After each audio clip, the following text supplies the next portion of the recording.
taking a look at editorial for 10th October 2016.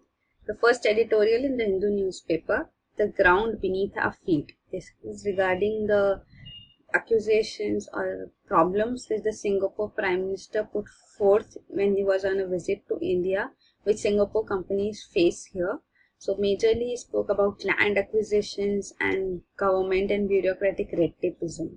So ease of doing business is a major issue for Singapore companies in India. So he made an appeal to the government to look into the matter. So Singapore consortiums are investing in India. They had also initiated a plan for building a smart city in Amravati. So Amravati is a smart city which is the new capital of Andhra Pradesh. But then this has also been stalled because of a court case going on questioning this allocation. Then the other thing was about an industrial park being set up in Gujarat, which has again been entangled in land acquisition cases. So again, Singapore companies have backed out from it.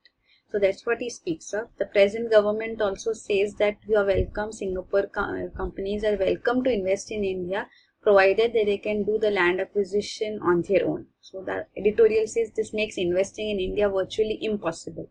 So that's what it is. So the editorial also says that ease of doing business has also improved, but a lot of it is on paper. So what has been finalized, but in effect how much is brought forth is different scenario. And since still this improvement is not sufficient, there needs to be much more improvement in ease of doing business.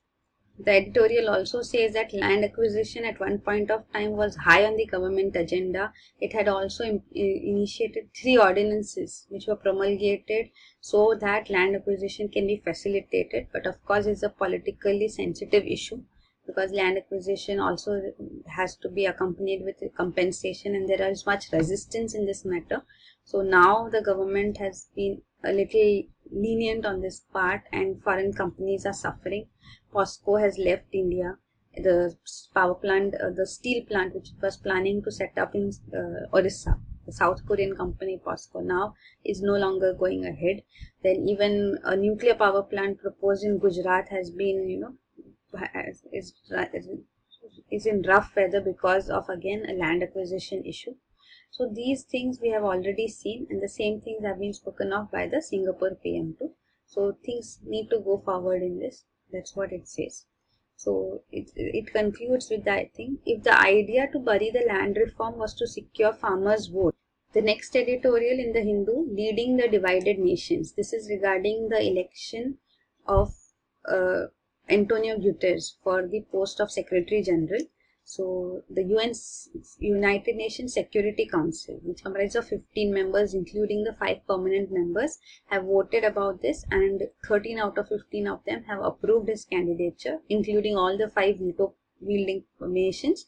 And now this has to be approved even by the UN General Assembly. Once done, his candidature will be finalized as to the post of UN Secretary General, which is presently occupied by Ban Ki-moon, who is from South Korea.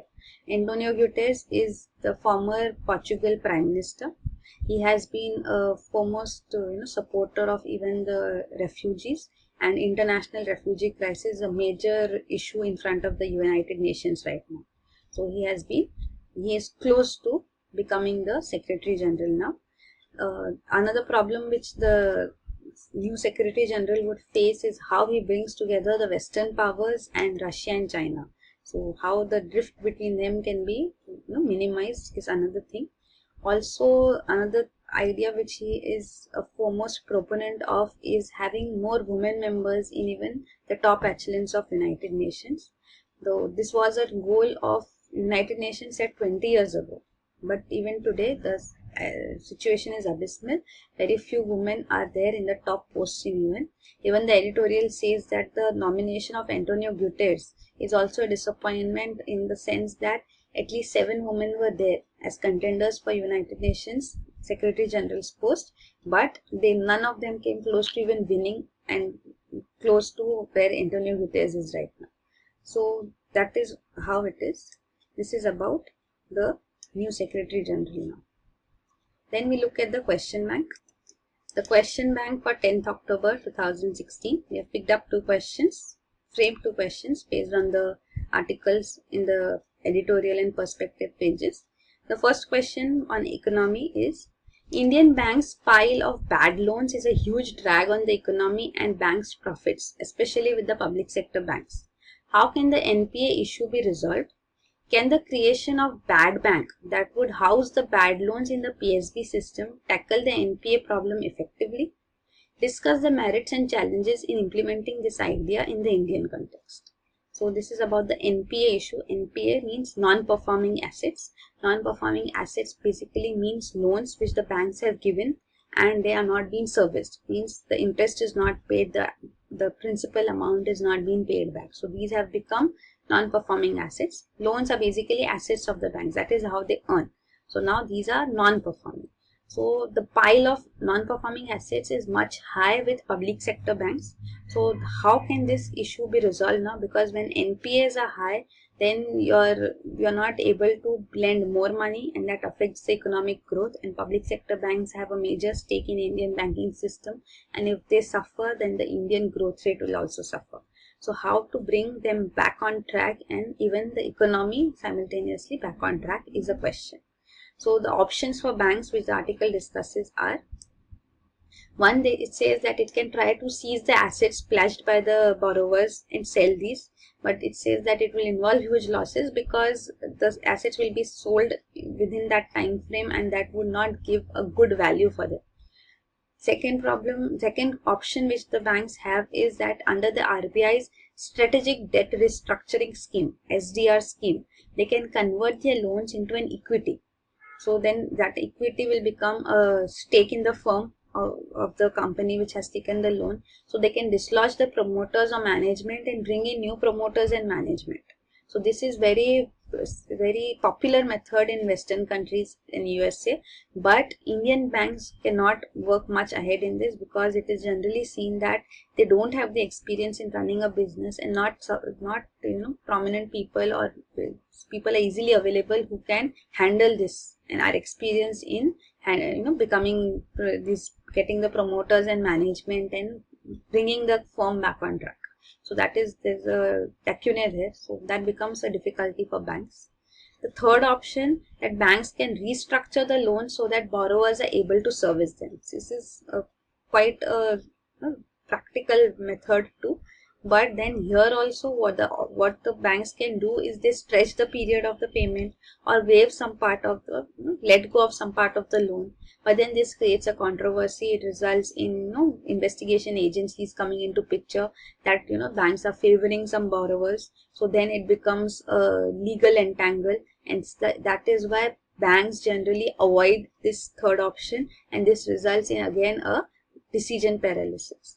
So that is also seen. The fourth option which is there with the banks for this matter is that they sell the NPA, non-performing asset, as a discount to an asset restructuring company. So where these non-performing assets are restructured and sold off. So it results in actually taking away the entire NPA is sold off. So it's out of the books of the banks. So the balance sheet of the banks becomes clean. So it also helps in improving the capital adequacy of the banks. So they don't have to incorporate that NPAs in their bank statements, financial statements anymore. So that is the merit of this. And the article says that even the idea of bad bank, creating a bad bank, basically means that a bank would be created which will have all the bad loans with it, so that the non-performing assets are out of the balance sheets of all the public sector banks, so that it can go ahead with economic growth, giving new loans and letting the economy grow, bringing in liquidity in the markets too, credit available in the markets too. And these bad banks which will have all the bad loans will have to function with this. But of course there are problems with this too, which are discussed. One thing is that it also says that this is something similar to asset restructuring company, where loans, NPAs, are sold off to asset restructuring company. Something similar will happen here, that banks will sell off all the NPAs to this bad bank. So the issues which will come up is that it will have a huge burden on it, all of these non-performing assets, and they'll be of varying different types of loans given to varying different types of companies. So how does this bad bank handle them is a question. Also, again, if this bad bank is set up, will it have a government majority stake or will it have a private sector majority stake is another question. And the article discusses from both the scenarios point of view. So the challenges for a bad bank with government having major stake will be that it will face the similar constraints about it will be a huge size of NPAs and very diverse types of bad loans or NPAs which will be there in front of this bad bank. And also the government entity will not have the required number of specialists or required type of specialists who can look into this. So government will also face a problem if it has a major stake in these bad banks. If the private sector has a major stake in bad banks, then too there will be problems, because if the loans or NPAs are sold off to this bad bank at a high price, then it will become an unviable project, and if it's sold as a low price, then there will be a scam which will be smelt, or there will be investigators having their coming into picture, looking into the matter. So it's a problem. And another thing which is pointed out, an important point, is that former RBI Governor Raghuram Rajan had said that this idea of bad banks works when these loans, non-performing assets, are for non-viable projects. Non-viable project means a project which will not give results. Or if it's a viable project, means a project which can succeed, then they cannot actually be put into a bad bank, because there is some more assistance required so that the project comes back on track and these NPAs actually become performing assets. So that is the case, and in India's scenario it is seen that majority of these NPAs are also from the infrastructure sector, where projects have been stalled, or even in high investment sectors where projects have been stalled not because of some internal issue but external hindrances which they face. So the foremost thing which the government needs to do is remove these hindrances and make the projects viable. So NPAs will come on track, but yes, on a short-term basis, of course, the economy is suffering and something needs to be done. So even this bad bank idea can be used, but there are other initiatives too which the government needs to take, which are spoken of. Like even one thing which the government is trying to do is merging smaller banks with or weaker public sector banks with stronger public sector banks. Stronger public sector banks being given more assistance by the government so that at least they flourish and help the economy prosper and grow. So such aspects are also being discussed and put forth. Then next question in the question bank is on India-Pakistan issue. We'll discuss this. Should India impose a trade embargo on Pakistan by suspending its most favored nation commitment towards Pakistan in the World Trade Organization? Discuss the merits and demerits of such an action. So most favored nation status, MFN status, is mandated to be given to every other country by a member of WTO. So India, being a member of WTO, should give MFN status to all other countries with whom it will trade as per WTO guidelines. So Pakistan has also been given this status, but another thing is that Pakistan has not conferred MFN status on India. So that has been an issue. India can take up the matter with WTO and resolve it legally. So that is an option available to us, but doing a tit for tat here is not recommended, because then we would also be doing something illegal.